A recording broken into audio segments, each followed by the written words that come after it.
This is Barbara Blevins, and today's story is Make Time for Mom While You Can.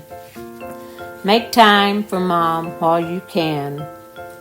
In a small town nestled between rolling hills and winding rivers, there lived a sweet elderly lady named Mrs. Franklin.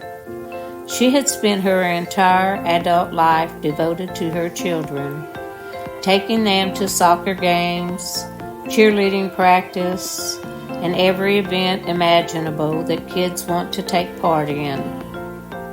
She never missed a school play or a parent-teacher meeting.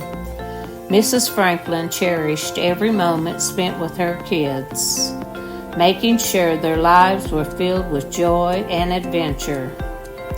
As the years passed, Mrs. Franklin found herself in her golden years of life.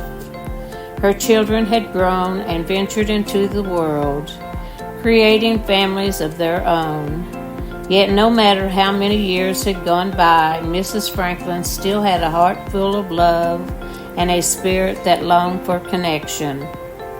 Now living alone in her cozy cottage, Mrs. Franklin occasionally reached out to her children for simple tasks.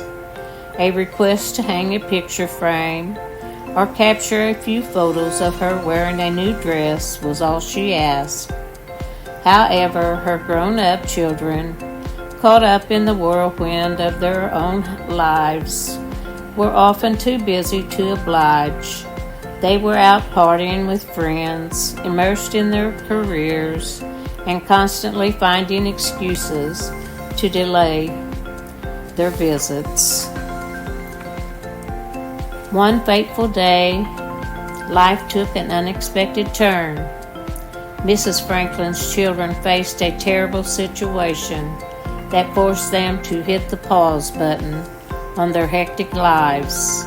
A sudden illness, unforeseen and demanding attention, made them rethink their priorities.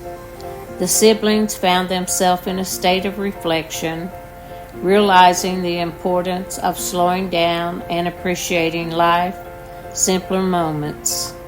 As Mrs. Franklin's children stood by the bedside of their ailing mom, they began to understand the depth of their mother's sacrifices.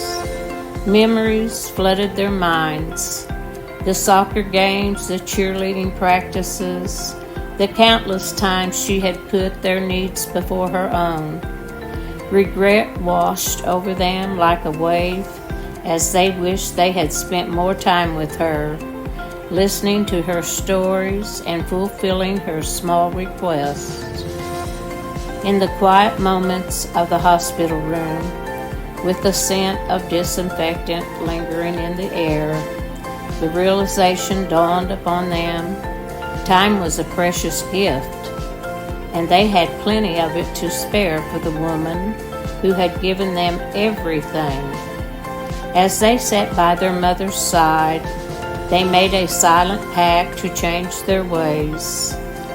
Once life began to regain a sense of normalcy, Mrs. Franklin's children returned to their routines with a newfound appreciation of making time for Mom. They now understood that the simple tasks their mother asked of them were not burdensome, but opportunities to express love and gratitude. With hearts full of humility, they visited Mrs. Franklin's cottage, hung picture frames, snapped photos of her in her new dresses, and even sat down to have a cup of coffee, savoring the moments that mattered most. In the end, tragedy had turned into a lesson, and the family learned that amidst life's chaos, there was always time to slow down and smell the coffee, to appreciate the bonds that time itself couldn't break.